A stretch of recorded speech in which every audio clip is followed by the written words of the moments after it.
Ó, olá, Deise, estamos gravando. Olha só que isso. Eu aqui em Maceió, numa cinzenta manhã, por incrível que pareça, aqui em Maceió. E a Deise aí, que horas são aí na Alemanha?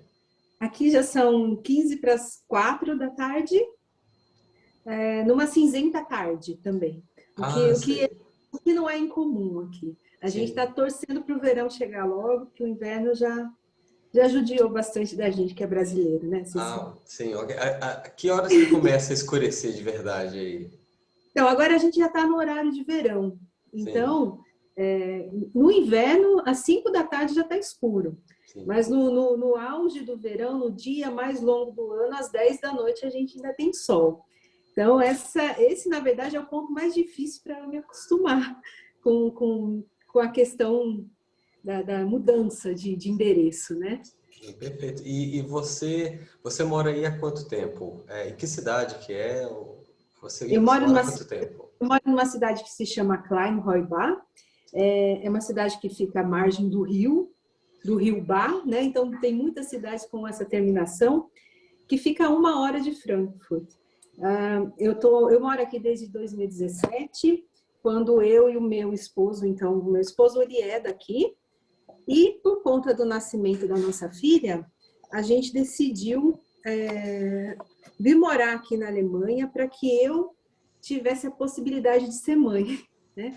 Porque aí no Brasil, na minha cidade, em Tatuí, eu tinha Sim. um trabalho maravilhoso, muito bacana, mas que exigia de mim boas 12 horas diárias de dedicação, Ah, né? não. Então, com a chegada da minha menina, as coisas mudaram um pouco, mas graças ao milagre da tecnologia, eu ainda consigo continuar trabalhando. Então, eu ainda tenho trabalhos não só em Tatuí agora, mas no Rio de Janeiro, em Los Angeles, e a gente trabalha daqui, né?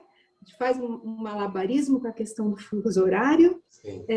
e é muito diferente morar aqui, né? A gente sente falta de algumas coisas, agradece por outras coisas, mas poder participar da infância da minha filha é impagável, eu acho, assim.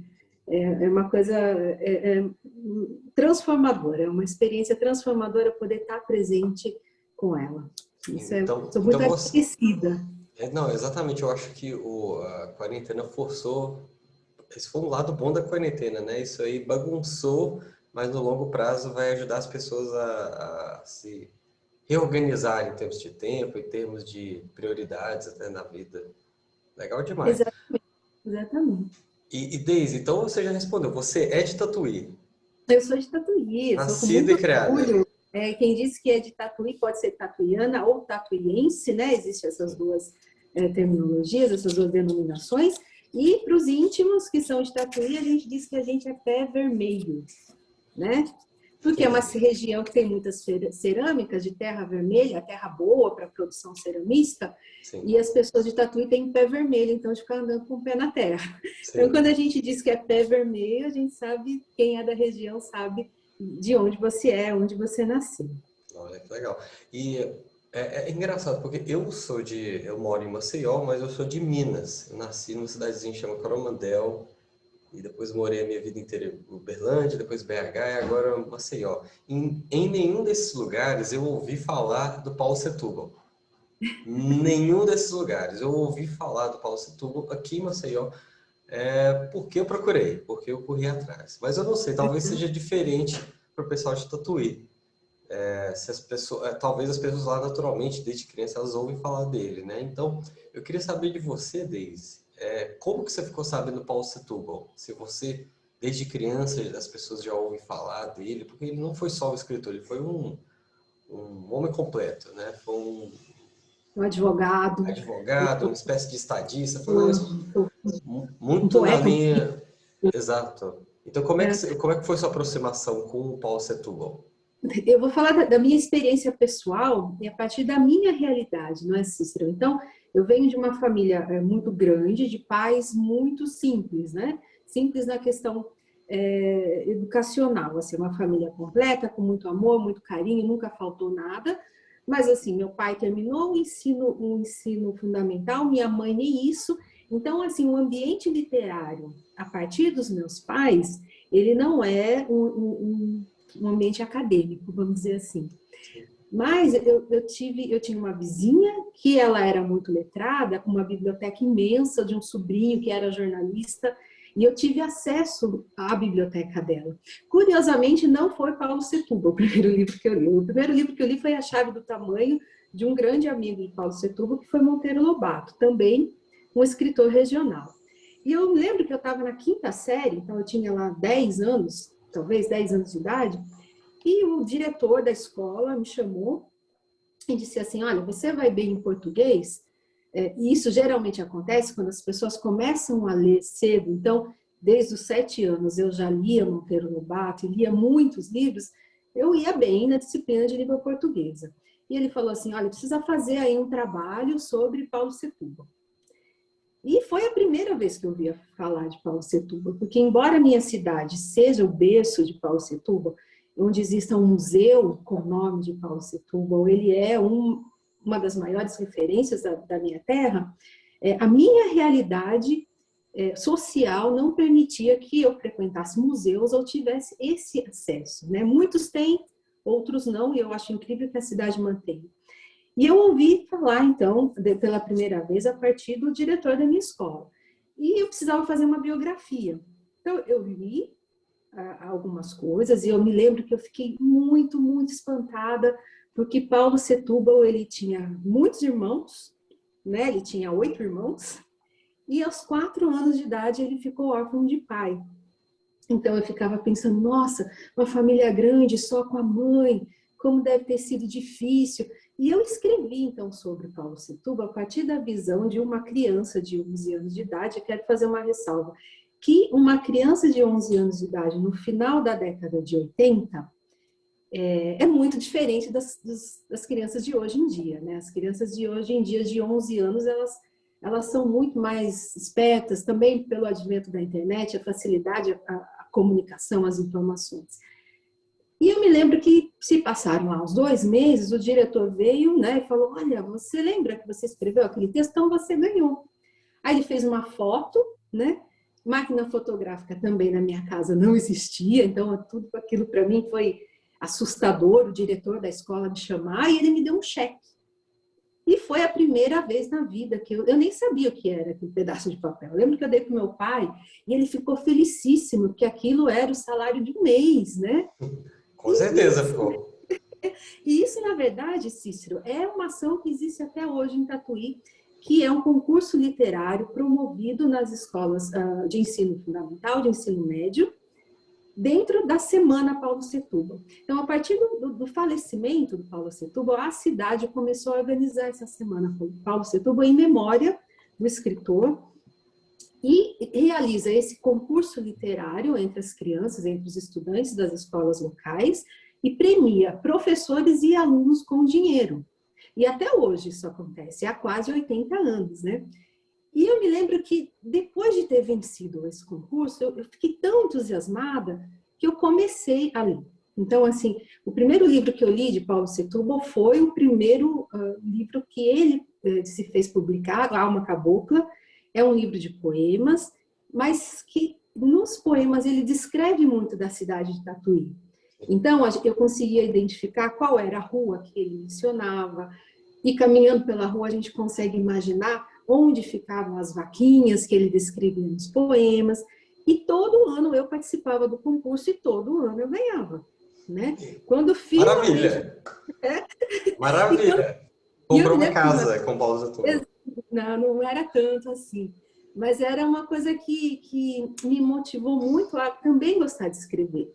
Eu acho que uma das maiores influências na minha carreira profissional, na minha decisão pessoal de me tornar jornalista, foi por ter lido muito e por tentar me espelhar um pouco em Paulo Setúbal, né? Paulo Setúbal era, então, um menino órfão de pai, muito simples, numa família muito grande, e eu via sempre muitas semelhanças, assim, entre a minha história e a dele. Não quero me comparar a ele, porque ele é um gênio dentro da literatura. Mas da questão da gente ter nascido em Tatuí, de ser dessa família grande, dele, então, ter escrito tantas coisas, né? E eu decidi me tornar jornalista também por isso. né? E aí, quando finalmente, assim, eu não podia mais participar de concurso, porque eu terminei a escola, né, finalmente, a cidade criou, através do Jorge Rizek, que foi muitos anos secretário de Cultura, secretário de Turismo de Tatuí, que é uma pessoa muito ligada à história de Paulo-Setúbal, à história da cidade. Ele é muito inovador. E eu me lembro que ele criou, então, um concurso que existe ainda até hoje, de contos, crônicas e poemas para todo o Brasil. Eu estava até conferindo, por conta dessa nossa conversa, no ano passado eles receberam, assim, mais de 700 inscrições do Brasil inteiro, em todos os estados do Brasil. E o Jorge Rizek me convidou, há 5, 6 anos, quando ele ainda estava no cargo de secretário de Cultura, a ajudá-lo a organizar o concurso. Então, o concurso que me possibilitou conhecer o escritor, eu acabei ajudando na organização, né, junto com o Jorge Rizek e junto com a professora Simira Cameron, que ela é uma professora falecida recentemente, uma professora de português, que falava sobre Paulo-Setúbal com a mesma paixão que ela falava sobre as filhas dela, né? Então, eu tive muita sorte de estar nesse ambiente e poder ter contato com a literatura de Paulo-Setúbal de uma maneira tão sadia, de uma maneira tão didática. E é uma pena que nem todos os alunos, nem todos os adolescentes possam ter a oportunidade de conhecer essa obra, que, excetuando a questão linguística, que a gente está falando de um autor que escreveu em 1920, né? Então, assim, a língua portuguesa mudou muito. Hoje a gente ouve muito falar em texto simples, em tudo isso. Dentro da questão dele, a gente tem muito a aprender, não é, Cícero? Com o Paulo Setúbal. Então, eu sou muito agradecida com isso. Eu lembro que que foi por conta do Jorge Rizek que a família de Paulo Setúbal passou a patrocinar esse concurso. Porque até então, até os anos 2000, o concurso era patrocinado pela prefeitura da cidade. E a prefeitura, ela muda politicamente, né, a cada 4 anos ou 8 anos. Então, pode ser que, às vezes, um prefeito ele tenha mais interesse pela questão cultural, outros nem tanto. E o Jorge Rizek, então, certa vez, ele fez contato com a família de Paulo Setúbal, que é a família do Banco Itaú, que o próprio Banco Itaú é uma empresa que tem o Itaú Cultural, que realiza ações culturais maravilhosas, e eles já tinham bancado a reforma do Museu Paulo Setúbal na cidade, e eles, então, se propuseram a anualmente patrocinar o concurso. Então, já faz bons 15 anos que o concurso ele é realizado continuamente com melhorias, aumentando classificações, premiando-se professores e outras linhas e outras ações também. Eu acho isso extremamente importante. Quando a gente organizou o concurso com o Rizek e a Simira, eu me lembro que eu estava tão entusiasmada que eu disse assim, não, vamos acabar com essa coisa de pedir para a criança ou para os estudantes lerem um capítulo só. A gente elege uma obra e a partir da obra eles podem escrever o que quiser, né? Que é muito mais produtivo, né? Muito... A gente também acreditava. Então, assim, as crianças até a 5ª série, elas precisavam só fazer um desenho. E a partir da 5ª série até o ensino médio, aí era dividido em classes de diferentes níveis, uma redação. E isso foi... a nossa intenção era que as pessoas pudessem ler, as crianças, até professores que ainda, talvez, a prefeitura não tivesse ainda tido contato com a obra, pudessem ler a obra toda, né? Discutir e preparar um texto para o concurso. Então, Deise, você teve experiência dos dois lados do balcão. Você foi a criança que leu e você foi a pessoa que indicou a leitura para a criança, né? Exatamente. Nem que seja indiretamente. Eu ajudava na organização, então a dona Simira, a professora Simira, ela dava palestra explicativa sobre Paulo Setúbal e eu ajudava nas inscrições, no regulamento, na questão burocrática. E claro, assim, era muito emocionante ver as crianças sendo premiadas e estarem tão felizes como eu fiquei, né? Quando eu fui premiada pelo resultado de uma pesquisa literária. Eu acho que essa é uma ação muito importante, Cícero. A gente fala nos dias de hoje, a gente pensa assim que as pessoas não querem mais ler, que não há mais interesse, não há mais tempo. Então, quando a gente vê que existe um concurso há quase 8 anos, assim, uma ação há quase 8 anos, e o concurso também já existe há boas décadas, que premia a leitura, eu acho isso fantástico, né? Acho que essa é acho que a cidade de Tatuí deve muito à família de Setúbal, que pessoalmente eles também, nos anos 80, entraram em contato com a editora Saraiva, que detém os direitos autorais das obras, e relançaram todos os livros de Paulo Setúbal. Isso foi realmente muito importante pela iniciativa da família, e eles mantêm o Museu Paulo Setúbal em Tatuí, com o fardão da Academia Brasileira, com objetos pessoais, e anualmente eles bancam não somente concurso, como a Semana Paulo Setúbal, que envolve, quando a gente fala em tempos normais, né, envolve apresentações culturais, o desfile cívico da cidade, tudo em torno da memória do escritor. Isso Você mencionou a edição da Saraiva, né? Foi essa edição que é uma espécie exatamente, de uma edição comemorativa dos 100 anos do exatamente por nascimento. conta do centenário do nascimento dele. Eu conheci por essa edição, porque eu encontrei aqui no Sesc Em de 1993. 93, exatamente. Encontrei no Sesc todos os livros e eu falei, não, tem que ler tudo. Mas é engraçado, porque isso acontece, isso é engraçado não apenas com o Paulo Setúbal, mas com vários outros escritores. Por exemplo, o José Geraldo Vieira, o Josué Montello. Eram escritores que hoje são desconhecidos e na época deles eram best-sellers. Isso não faz sentido nenhum. Eram assim, eram os bambambãs, os mais famosos, e hoje em dia eles caíram no obscurantismo, assim. E você tendo essa experiência dos dois lados do balcão, como leitora e divulgadora, eu queria ver a sua perspectiva, porque eu sinto também que muitos professores devem sentir resistência a mostrar a obra dele para os alunos por causa da linguagem, né? Realmente a linguagem dele traz um pouco ainda de retórica, uma coisa assim meio oral demais, né? E, assim, às vezes uma linguagem um pouco próximo do que era a linguagem corrente no século XIX, né? Mas eu acho que se um aluno fizer um pouco de esforço, ele consegue vencer isso. Se ele, Claro, principalmente, é engraçado que o Paulo Setúbal ele tem uma característica que o início do romance é muito mais denso. Aí, à medida que você vai entrando para o meio, para o final, ele fica bem mais leve, né? Mas o início é sempre muito pomposo, muito meio traço de oralidade mesmo.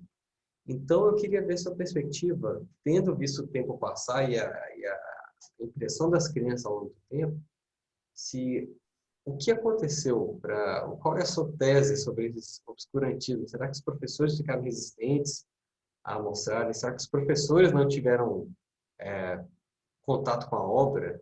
E como tem sido a reação dos alunos ao pegar um texto assim, que é numa linguagem totalmente diferente da dos livros didáticos, por exemplo, né?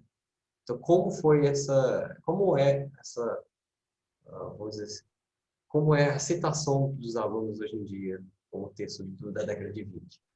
olha, a questão do obscurantismo, assim, em Tatuí, isso com relação a Paulo Setúbal não é exatamente verdade, porque é um escritor realmente lido, debatido e trabalhado nas escolas locais.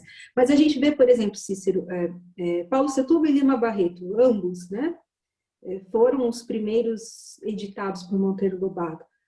As obras de Lima Barreto também, infelizmente, já não são tão lindas assim, né? Então, quando a gente está falando de autores brasileiros, a gente fala de Machado de Assis, claro, então a gente tem os top 10, né, do século XIX.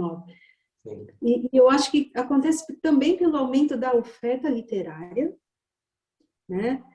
Porque é impossível a gente ler todos os livros de todos os autores, né? Então a gente tem uma oferta muito grande e eu não acho assim que é culpa dos professores ou que os professores não tiveram contato.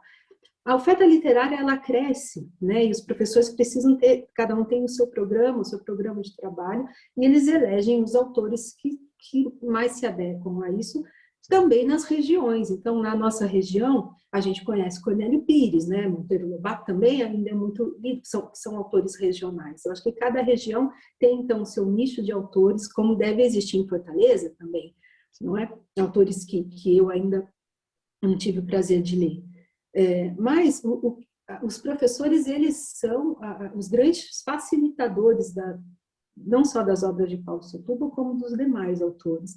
Então, sempre que essa ação era realizada, o primeiro contato era com os professores.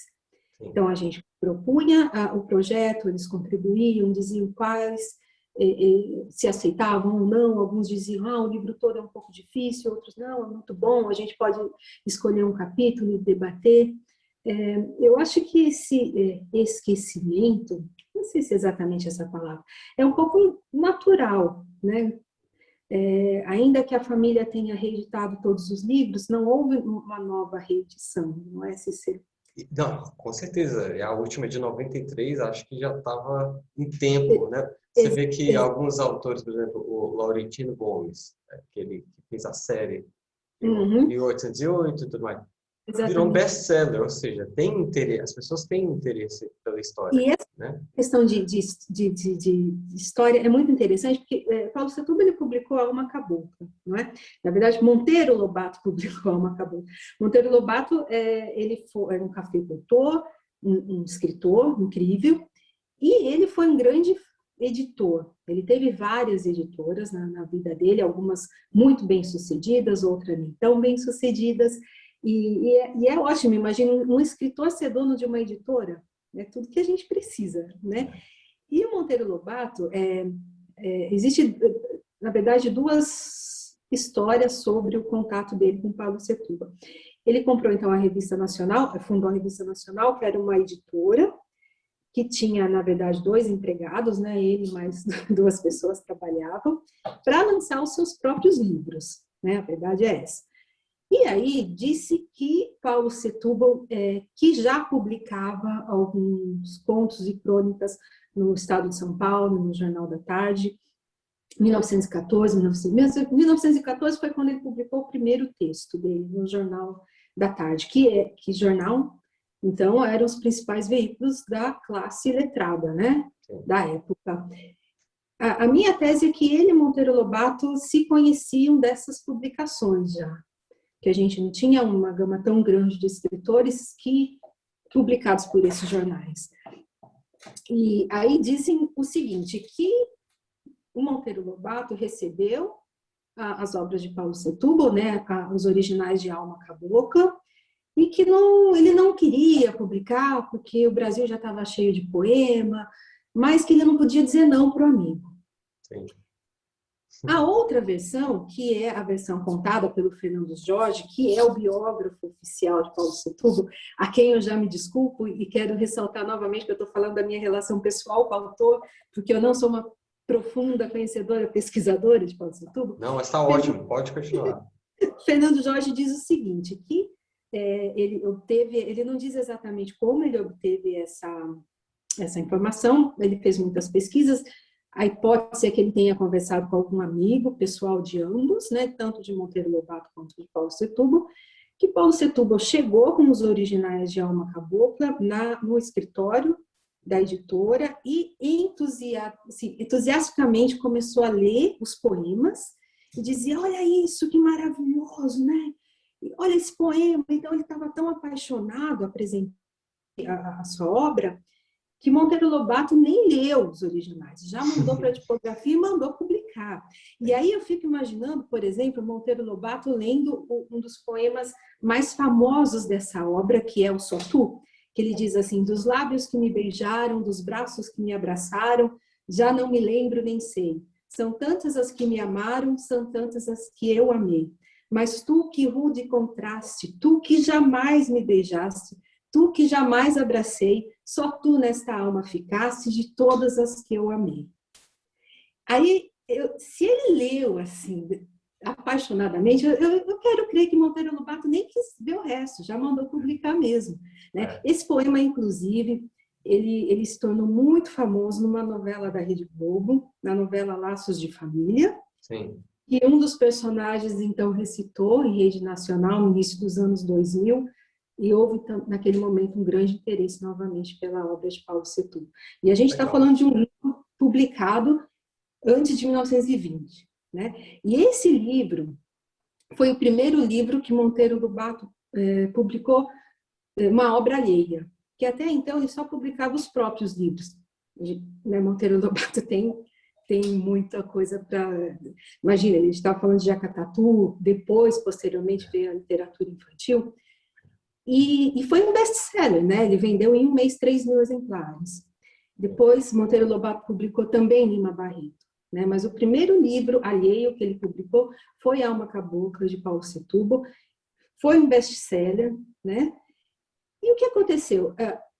A partir de 1925, então 5 anos depois da publicação de Alma Cabocla, a gente está falando de um cara que ele era um advogado muito bem sucedido em São Paulo, que tinha os contatos todos dele, então ele tinha muito trabalho, continuava publicando em jornal.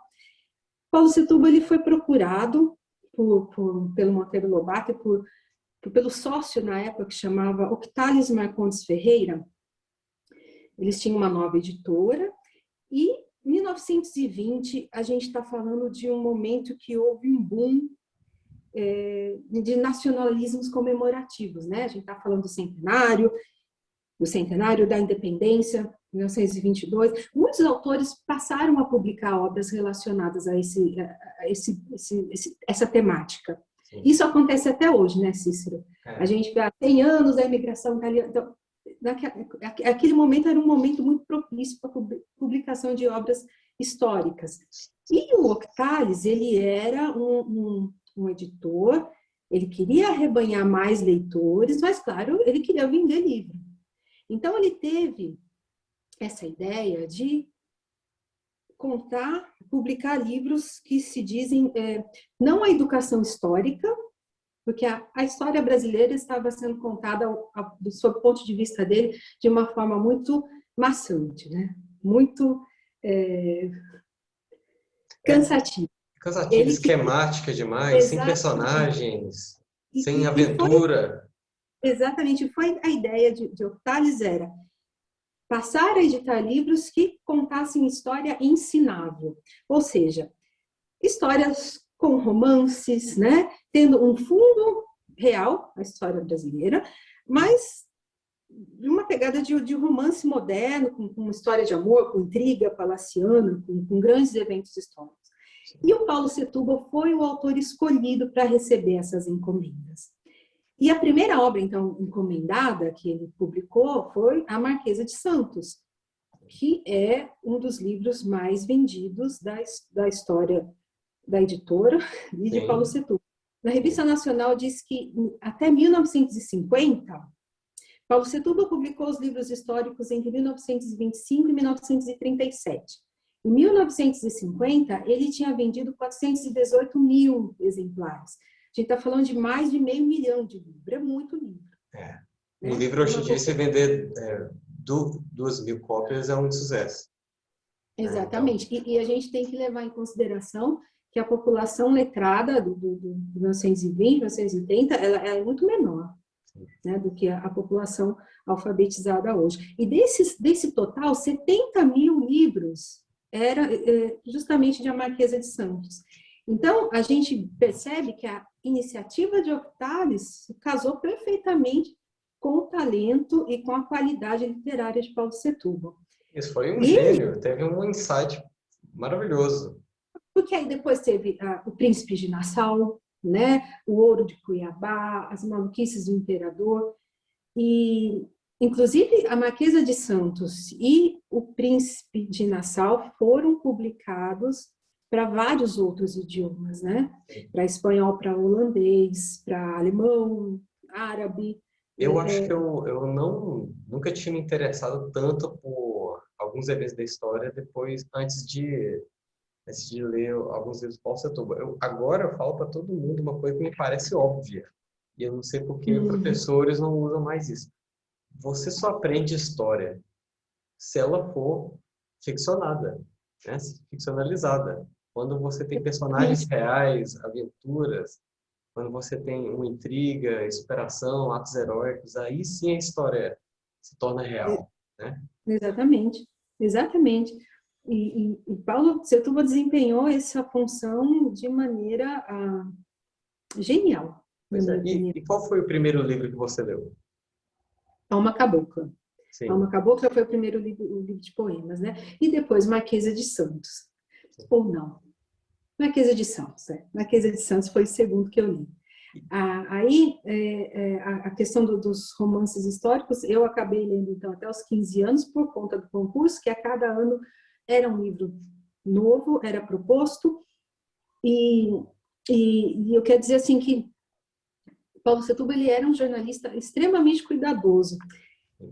Então, você percebe que na Marquesa de Santos, em todos os livros históricos, há muitas notas de rodapés. E ele faz questão de citar todas as fontes históricas e historiográficas, não é? Sim. E eu acho que isso é muito bonito da parte dele, é muito leal. A gente vive hoje muitas situações em que os autores eles se apropriam de outras obras e assinam seus próprios textos, aí eles chamam isso de livre inspiração ou baseado em, e o Paulo Setúbal não, ele fazia questão de indicar de onde veio a informação. Isso dava às obras caráter de veracidade muito grande também, não é? Ele era muito elogiado por isso, mas ele foi também muito criticado, não é? Ele não, a gente fala de um autor que foi mais vendido da época dele, né? Assim, inúmeras qualidades, assim, quem lê a obra sabe que ele era genial, mas ele recebeu muitas críticas, assim, por exemplo, alguns romancistas diziam que o número de notas de rodapé era excessivo. Então, que não era mais um romance, parecia uma monografia, né? E outros críticos, exatamente os historiadores, Humberto de Campos, por exemplo, que foi um historiador um literato muito respeitado, ele achava que Paulo Setúbal ele não tinha condições de fazer uma reconstituição exata ou moral dos personagens históricos, né? Ele achava que a imaginação não era suficiente para ser fiel à realidade histórica. Mas o que eu vi era que Paulo ele se sentia extremamente à vontade para criar os romances, né? Primeiro porque eram obras encomendadas, ele realizou uma pesquisa intensa, muito grande mesmo, isso é claro, e eu acho que ele agradava aos leitores. Então, assim, as desculpas a Humberto de Campos, que era um pesquisador sério, né? Que ele via muitas falhas, né, nos livros, mas talvez ele estivesse lendo sob os olhos históricos e não sob os olhos da população letrada, que era essa a intenção, contar a história do Brasil de uma maneira mais acessível, que eu acho que todo mundo podia tentar fazer hoje com outras temáticas também, né, Cícero? Com certeza. Você vê, assim, eu acho que foi muito importante ele no início ter colocado as notas de rodapé, né? Porque a gente lê e ele transforma a história de uma forma tão imagética que a gente fica pensando, gente, não é possível que foi desse jeito mesmo, sabe? É impossível que Dom Pedro pulou da janela e caiu no cavalo, sabe? Então, acho que talvez tenha sido importante no início. Aí depois de um momento ele parou de colocar as notas de rodapé e só colocou no início dos livros. Ó, tá aí minhas referências. Se vocês quiserem, procurem. Exatamente, ele fez uma reedição a partir das críticas, ele acabou fazendo uma reedição e retirou também as notas de rodapé, assim, entre a oitava e a nona reedição. Inclusive, as edições subsequentes, eles fazem questão de citar reeditado a partir da oitava edição, exatamente como que essa nova versão, vamos dizer assim. Mas o trabalho de pesquisa dele foi incrível, assim, somado à genialidade, criatividade que ele tinha, né? Sim. Mas é claro que ele é um ser humano, né? Então ele tem preferências, às vezes ele tem identificações com alguns personagens e não outros.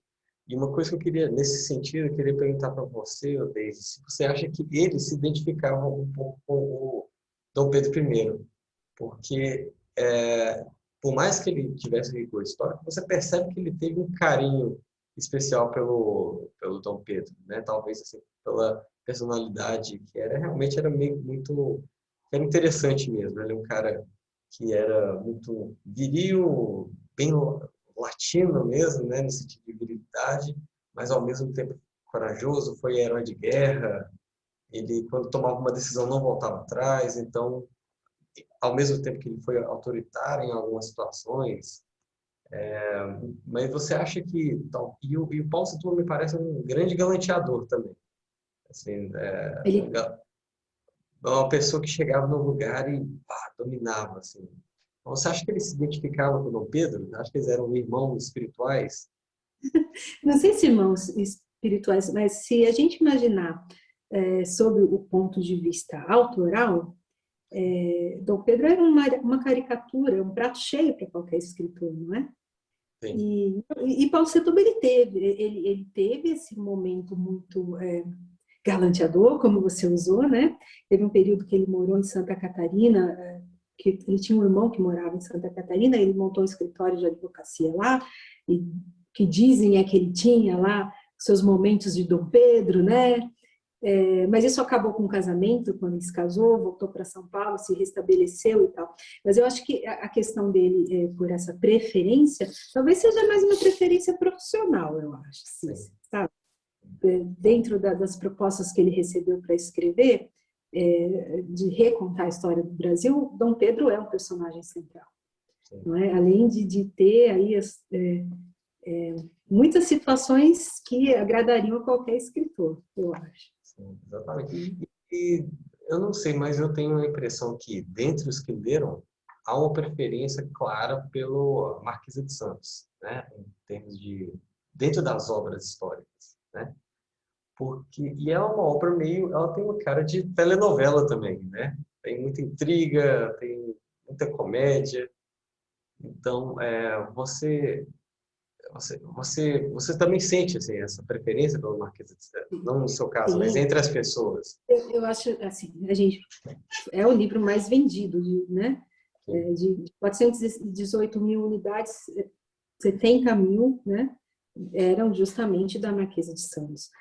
E eu acho que é uma história muito próxima do público brasileiro também, não é, Cícia? Sim. A história da Domitila, próximo essa coisa dela, da beleza, da Domitila de Castro, da paixão, né? Como Sim. você falou, telenovela, o brasileiro gosta muito de telenovela, é um produto altamente consumido, internacionalmente, inclusive, né, a telenovela. E eu acho que ele foi muito bem sucedido ao lançar a Marquesa de Santos, e a partir daí, ele também pode ter se guiado a partir do sucesso de público, né? Então, Sim. lançou um livro que foi esgotado, que vendeu muito, acho até os editores devem ter pedido, vamos seguir nessa linha, né? Que ele estava trabalhando com o Monteiro Lobato e o Octales, que era um editor, um homem de negócios, não é? Um homem completo, né? Um homem que dominou Era. todos os setores da vida. Exatamente. Poucos, né, conseguem dominar. E acabou que ele reinseriu a Marquesa de Santos em vários momentos nas obras dele. Só que ele parece que ele optou depois por uma linha mais épica mesmo. Vou mostrar as grandes conquistas, os grandes heróis, ou as grandes aventuras, eu acho, né? Exatamente. Mas é engraçado porque a Marquesa de Santos, ele é o primeiro livro, mas ele tem um tom diferente dos outros. Ele é meio comédia, meio bufão, assim, né? Uhum. Ele parece É, um pouco, quando é possível, telenovela, assim, um pouco. sim, é possível dar muitas risadas com aquele de Santos em vários momentos, né? Que a Sim. gente fica pensando, puxa, a pessoa que era a maior autoridade do Brasil, né? Qualquer semelhança com a, né? É, é Qualquer verdade. realidade será, né, mera coincidência. Exato. Eu acho que ele recriou recriação da Domitila, foi muito interessante, e a partir da quantidade de livros vendidos, do número de leitores, sucedeu-se também muitas pesquisas a respeito, não é, Cícero? Sim. Ah, ela morava aqui, isso realmente aconteceu ou não? Então, esse ad mistério, tudo contribui para o sucesso de uma obra literária, na minha opinião. Mas Paulo escreveu muitos outros livros também, que devem ter dado a ele tanto quanto ou até mais trabalho, né? Assim, Com que certeza. foi uma fase muito profícua entre 1925 e 1937. Então, em 12 anos a produção literária dele nesses 12 anos foi muito grande, principalmente se você considerar que ele era um advogado em exercício e que ele já estava sofrendo da tuberculose, né? Sim. Então, entre 1928 e 1930, por influência do sogro, ele elegeu-se deputado estadual. Ele acabou não concluindo o mandato porque ele já estava muito doente, mas ele seguiu trabalhando na produção de livros. Interessante. E no caso, eu sinto ainda uma falta de adaptações dos livros dele. Acho que todos os livros dele, todos, eles dariam um ótimo filme. O livro O Príncipe de Nassau, quando eu li, eu falei assim, eu estou assistindo um filme que parece tipo Gladiador, uma coisa épica, assim. Mas eu tenho conhecimento da série O Quinto dos Infernos, né, que foi feita livremente baseada na Marquesa de Santos. E eu ainda não assisti, eu não sei se você já assistiu a série. Já. Também teve também inspiração nas maluquices do imperador, não é? Isso, é uma mistura, né?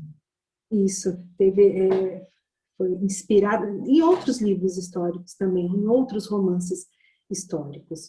E é difícil a gente falar de produção televisiva, não é, Cícero? Porque eu imagino, se Paulo Setúbal receber uma encomenda para escrever um romance histórico, o autor da produção televisiva deve ter muitas outras considerações a fazer ao propor uma minissérie ou um filme, uma produção, qualquer que seja a produção televisiva, né?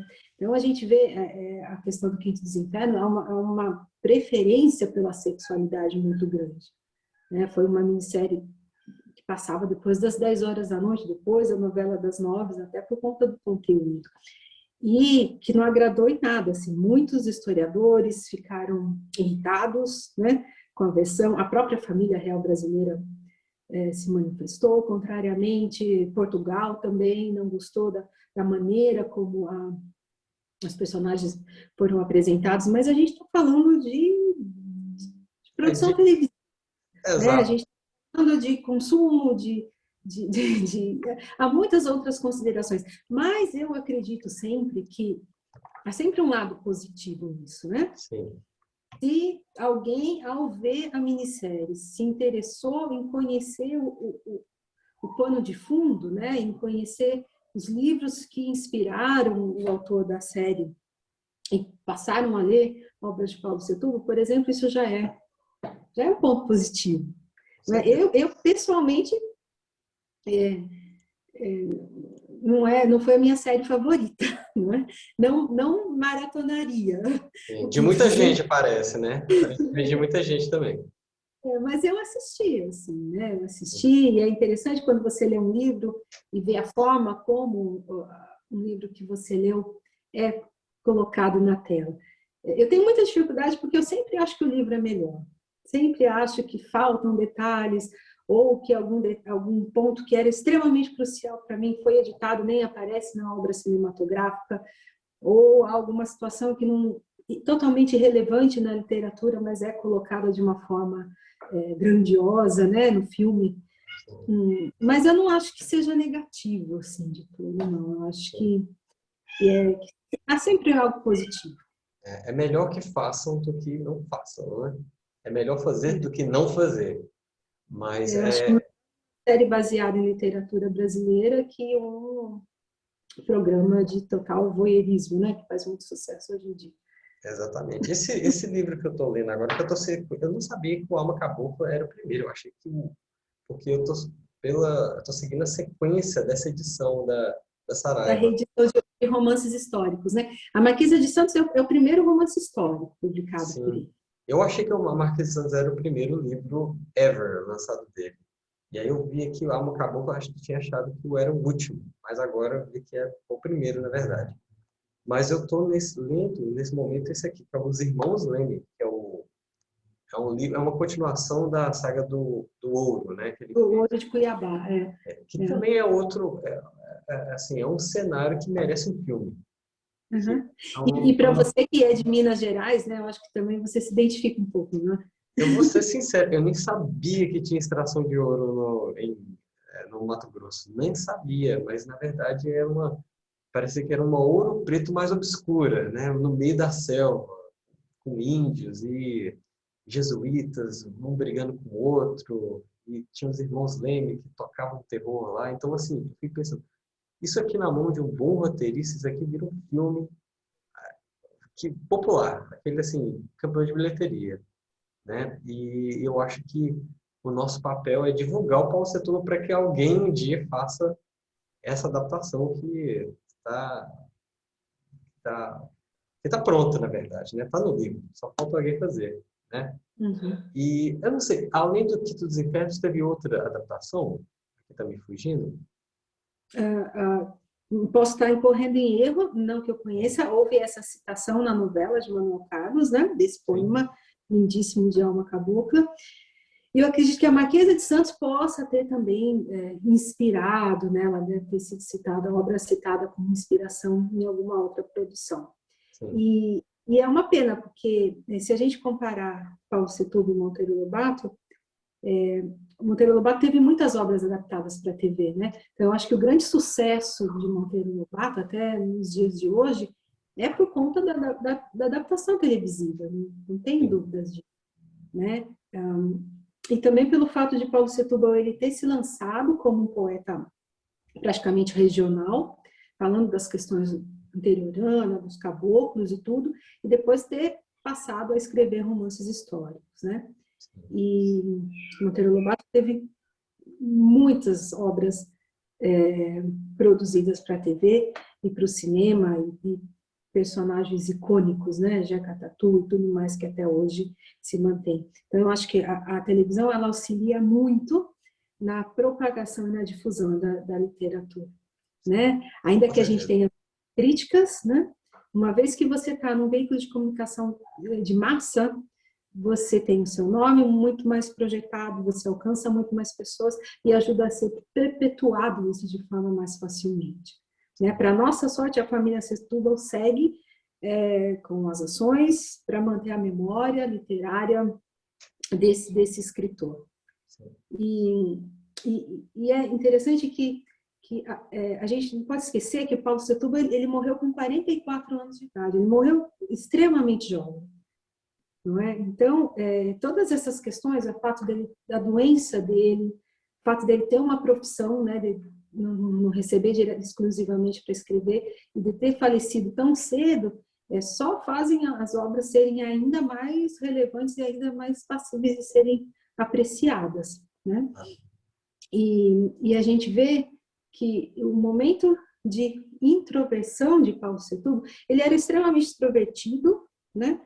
Aí ele ficou doente e deve ter se dedicado muito a fazer os romances históricos, quando então a vida social ficou um pouco esquecida, né? Principalmente quando ele deixou a política em 1930, então os últimos 7 anos de vida dele foram bastante reservados, né? Vamos dizer assim.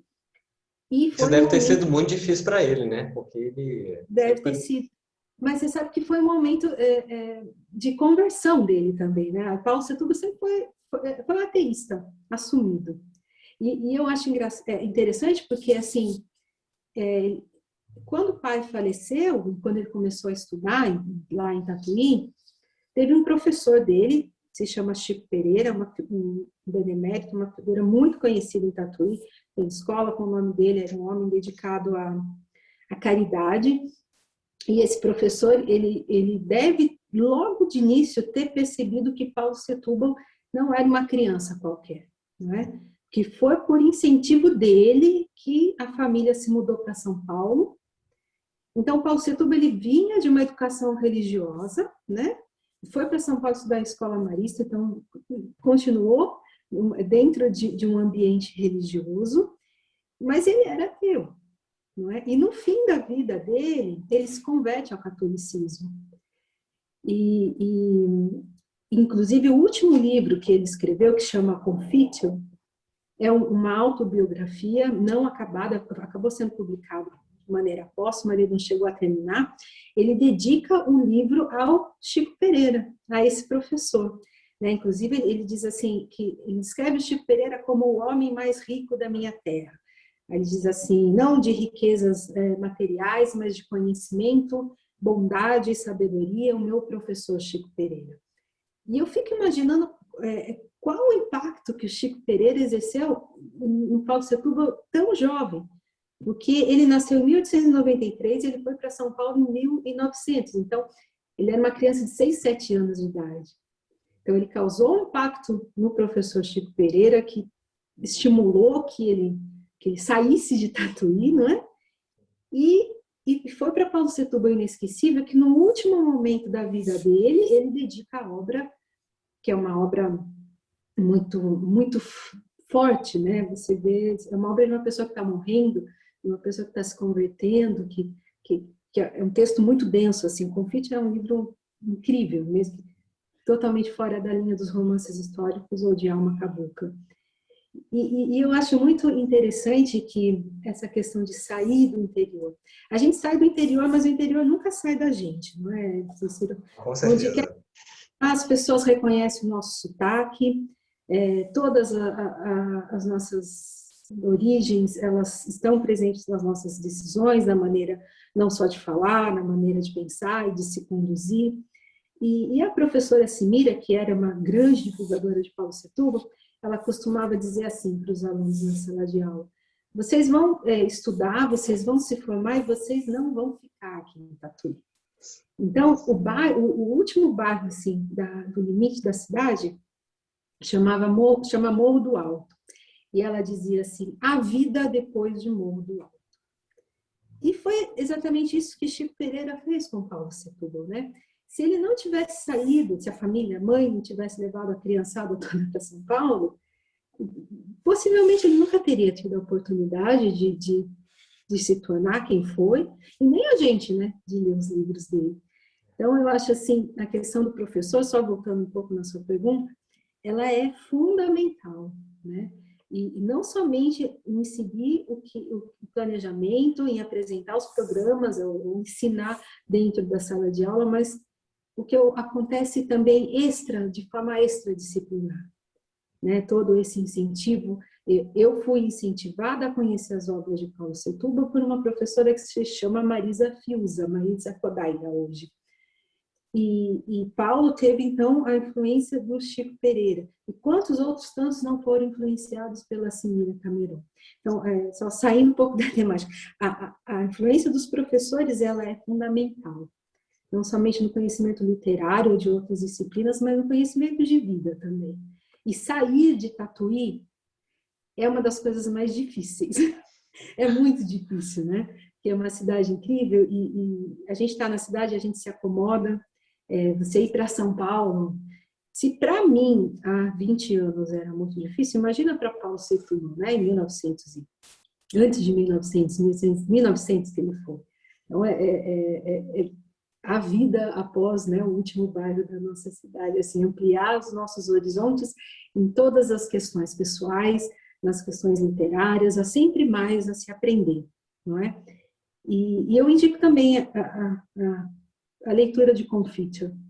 Confite é um livro muito revelador, diz muito sobre a figura de Paulo Setúbal. Para quem está conhecendo, não custa nada, né, ler um pouquinho mais. Sim, com certeza, o Confitor ele está na sequência, está na fila ainda, mas a história dele parece um pouco, a história de conversão lembra um pouco a do Joaquim Nabuco também, que escreveu nas memórias dele, basicamente as memórias da conversão dele.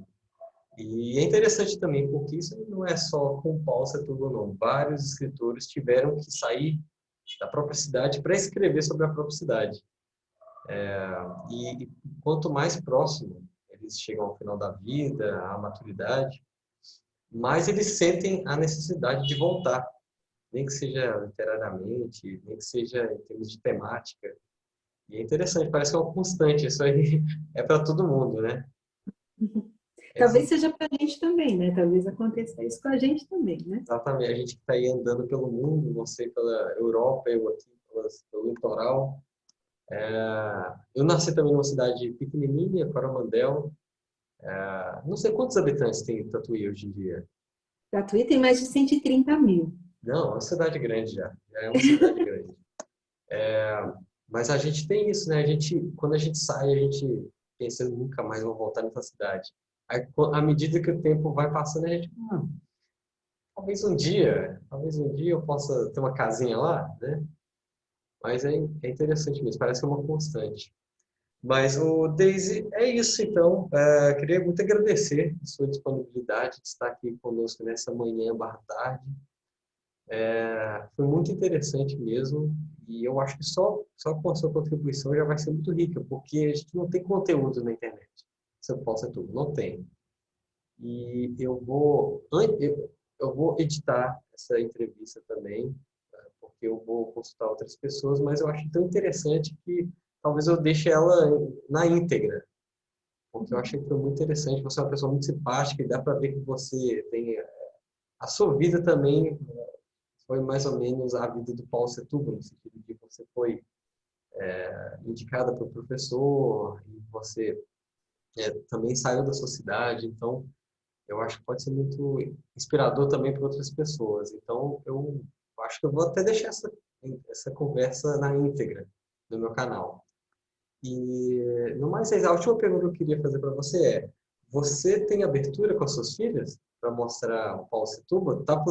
Tem isso no planejamento, no momento certo? Já deixou o livro debaixo ali do travesseiro, alguma coisa assim? Você sabe que quando a gente veio de Tatuí para cá, a gente veio com... Não dá para trazer tudo, não é? Então, a gente seleciona... Mas eu trouxe a minha coleção de Paulo Setúbal, sabe? Não sei exatamente por quê. Aliás, eu sei por quê, pela minha... Tem um afeto, né? Com essa coleção de livros. É exatamente essa coleção que você tem, que eu Sim. ganhei de presente em um desses concursos. E sim, está na minha lista de indicações. Eu tenho só uma filhinha, chama-se Rebeca, ela ainda é muito pequenininha, né? Ela Sim. ainda não aprendeu a ler. Ela vai fazer 4 anos, embora ela já esteja assim com os dedinhos e já saiba escrever o próprio nome, ela já tem muito interesse assim mesmo pelas letras. E eu espero sim que ela leia, que ela também leia Monteiro Lobato, que foi o meu primeiro livro, né, que foi o livro que eu li para minha irmã menor. Eu sou 10 anos mais velha que a minha irmã caçula, então eu li A Chave do Tamanho para minha irmã, e hoje ela é doutoranda em letras, também em comunicação, e eu espero que a minha filha tenha esse interesse, há de ter, né? Eu faço questão de ler com ela, de poder indicar essas obras, e os livros já estão aqui, já estão preparados. Então, da minha parte, a minha família continuará a ler Paulo Setúbal. Com certeza, no momento certo, né? Ela vai perguntar. Mas é bom também porque ela vai ter esse choque entre as culturas, né? Da Alemanha e do Brasil. E, e vai ter você também para influenciar ela a vida inteira. Sim, eu vou estar... Ai, né? Se não quiser ler. Não, é brincadeira, eu não sou Essa assim tão... é uma possibilidade também, né? Eu tenho assim, certeza absoluta que ela vai ter sim, muito interesse pela literatura brasileira, né? Embora nós moremos aqui em outro país, ela tem outro idioma, também é algo muito a se considerar, que ela tem muita literatura alemã, e o mercado editorial alemão ele é assustador, né? Assim, hoje, até hoje, inclusive, a produção de livros é gigantesca, né? As editoras alemãs, elas não sofrem, não existe crise no mercado editorial alemão. Mas eu espero que ela tenha, e ela vai ter com certeza interesse de ler, a possibilidade de ler ótimos livros em português. E eu queria muito, assim, agradecer pela oportunidade. Eu fiquei extremamente lisonjeada, honrada pelo convite. Como eu disse, não sou uma profunda conhecedora, pesquisadora literária, mas eu gosto muito de Paulo Setúbal e ele faz parte da minha vida há muitos anos, né? E, então eu fiquei extremamente feliz de poder falar de Paulo Setúbal, de poder falar de Tatuí, de poder falar sobre meu amigo querido Jorge Rizek, que tanto fez e tanto faz pela cidade, pela obra literária de Paulo Setúbal. E quero também te parabenizar, Cícero, porque no mundo que a gente vive hoje, onde todos somos ocupados o tempo todo, né? Onde tempo é a, o que há de mais precioso na vida, eu acho muito digno, né? Eu acho uma iniciativa incrível você dedicar o tempo a difundir obras de autores que são hoje pouco conhecidos dos brasileiros. Então, parabéns pela sua iniciativa. Espero que seja um sucesso, né? E espero que eu possa ter contribuído também um pouquinho com o seu projeto. Com certeza, foi ótimo, foi ótimo.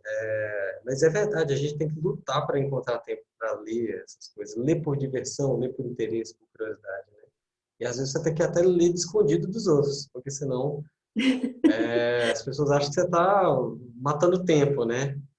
Mas o Paulo Setúbal, a minha iniciativa ao me propor fazer essa conversa é porque ele é o autor que mais me deixou intrigado no sentido de como ele não é conhecido, sabe? Porque tem outros autores que isso acontece, essa espécie de injustiça histórica, mas eu acho que no caso dele é mais grave, porque eu tenho certeza que se fosse relançado com uma divulgação um pouco mais profissional, ele cairia nas graças de novo.